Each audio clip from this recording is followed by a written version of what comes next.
آج labour day, مزدوروں کا دن، لیکن اس کا مطلب کیا ہے؟ یعنی ہم جب کہتے ہیں کہ مزدوروں کا دن ہے تو اس کا مطلب کیا ہے؟ اس کا مطلب میرے پاکستانیوں، اس کا مطلب یہ ہے کہ یہ مزدور جو ہیں یہ سب سے محنت کش لوگ ہوتے ہیں. یعنی وہ محنت کرتے ہیں یہ، اور سارا دن ان کی محنت صرف اپنی بیوی بچے پالنے کے لیے ہوتا ہے. یہ وہ لوگ ہیں جن کے اوپر ملک چلتے ہیں کیونکہ ان کی مزدوری کے اوپر، اور یہ مشکل کام کرتے ہیں. ہم تو جو آفیسز کے اندر بیٹھ کے کام کرتے ہیں، ایئر کنڈیشن ہے، یہ گرمی کے اندر چاہے وہ سڑکوں پہ کام کر رہے ہیں، یہ فیکٹریوں میں کام کر رہے ہیں. تو یہ اس لیے ہم دن بناتے ہیں کہ ہم ساری قوم یہ بتائے ان کو کہ ہمیں احساس ہے، ہم نے اپنے محنت کش لوگوں کا احساس ہے. ہم اس لیے جس طرح ہم مدرس ڈے بناتے ہیں، یہ حالانکہ باہر زیادہ ہوتا ہے کیونکہ وہ تو اور ماں کا اتنا رتبہ نہیں ہے، لیکن مسلمانوں کے لیے تو ماں کا بہت رتبہ ہے. تو ہم اس لیے بناتے ہیں کہ ماں کتنی قربانیاں دیتی ہے اپنے بچوں کے لیے. یعنی وہ پڑھاتی ہے بچوں کو، وہ ان کی بیمار ہوتے ہیں تو تب ان کی خیال کرتی ہے، ان کو صبح تیار کرتی ہے، اسکول میں بھیجتی ہے. یعنی کیا نہیں کرتی ماں. تو اس لیے ہم ایک ایسا دن چاہتے ہیں کہ ہم سارے اپنی ماں کو اپریشیٹ کریں کہ ماں انہیں کتنی قربانیاں دیتی ہے ہماری طرح. اسی طرح آج لیبر ڈے ہے، ہم اپنے مزدوروں کو آج اپریشیٹ کرنا چاہتے ہیں کہ یہ وہ لوگ ہیں جو محنت کرتے ہیں اور جو ان برے حالات کے اندر جب جس طرح آج کل ملک کے اندر جو انڈسٹری بند ہوتی جا رہی ہے، جو ہماری گروتھ ریٹ جس کو کہتے ہیں کہ جس طرح ہماری دولت میں اضافہ ہو رہا تھا، 6% ایک سال پہلے تھا، آج وہ 0.4% پہ آ گیا ہے. تو جب آپ کی گروتھ ریٹ کم ہوتی ہے، جب دولت میں اضافہ کم ہوتا ہے، جب فیکٹریاں بند ہوتی ہیں تو بے روزگاری بڑھ جاتی ہے. تو سب سے بڑا اس کا جو نقصان وہ بیچارے مزدوروں کے اوپر بوجھ پڑتا ہے، بے روزگار ہو جاتے ہیں. میں نے اپنے دور پہ پناہ گاہ بنائی. اب پناہ گاہ کیا تھی؟ ہمیں پتا تھا کہ مزدور باہر سے آتے ہیں لوگ مزدوری کرنے کے لیے، اب وہ پیسے بچاتے ہیں اپنے محنت کے، دہاڑی کے، تاکہ وہ اپنے گھر بیوی بچوں کو پیسے بھیج سکیں. لیکن اب اگر ان کا کھانا پہ بھی پیسہ خرچ ہو رہا ہے، کرائے پہ بھی پیسہ خرچ ہو رہا ہے، کسی جگہ ٹھہرنے پہ، تو ان کے لیے پیسے کم بچتے تھے اپنی بیوی بچوں کو بھیجنے کے لیے. تو ہم نے پناہ گاہ بنائی، اور پناہ گاہ وہ تھی جدھر وہ جا کے سو بھی سکتے تھے، بستر تھا، کھانا ملتا تھا، نہا دھو سکتے تھے وہاں. تو ہم نے اس لیے پناہ گاہ بنائی. مجھے افسوس سے کہنا پڑتا ہے کہ یہ جو موجودہ امپورٹڈ چوروں کی حکومت ہے، انہوں نے بند کر دیا وہ پناہ گاہ، جس کی وجہ سے مزدور اتنا، یعنی جو بھی پیسہ وہ مزدوری کا تھا وہ سب اپنے گھر بھیج سکتے تھے، کیونکہ کھانا بھی مفت ملتا تھا، رہنا بھی مفت تھا، نہانا بھی تھا.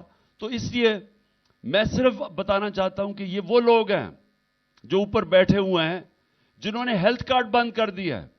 آپ یہ سوچیں کہ مزدوروں کے لیے کتنی بڑی چیز ہے. ہم نے جو صحت کارڈ دیا تھا کہ ہر خاندان کے پاس 10 لاکھ روپیہ ہیلتھ انشورنس تھی، ہر خاندان کے پاس، کہ وہ کسی بھی ہسپتال میں اپنا علاج کروا سکتے تھے. مطلب یہ کہ اگر ایک سرکاری ہسپتال میں وہ علاج نہیں ہوتا تھا، وہ جا کے پرائیویٹ ہاسپٹل میں کروا سکتے تھے. یا ڈاکٹرز ہاسپٹل لاہور میں مجھے ان کے جو سربراہ ہیں ڈاکٹر اصغر، انہوں نے مجھے پہلے 2 سال کی بات ہے، انہوں نے کہا کہ میں مبارک دینا چاہتا ہوں کہ پہلا ہارٹ سرجری صحت کارڈ کے اوپر ڈاکٹرز ہاسپٹل میں ہوئی. عام مزدور نے جا کے اپنی سرجری کروائی، جو کہ پہلے کوئی تصور نہیں کر سکتا تھا. کوئی مزدور تصور نہیں کر سکتا تھا کہ پرائیویٹ ہاسپٹل میں جا کے اپنے دل کی سرجری کروائے. تو ہماری ہیلتھ انشورنس کی وجہ سے اس نے جا کے مفت اپنی سرجری کروائی ایک پرائیویٹ ہاسپٹل میں. آج پختونخوا میں تو بند کر دیا ہے صحت کارڈ انہوں نے، اس حکومت نے. اور دوسرا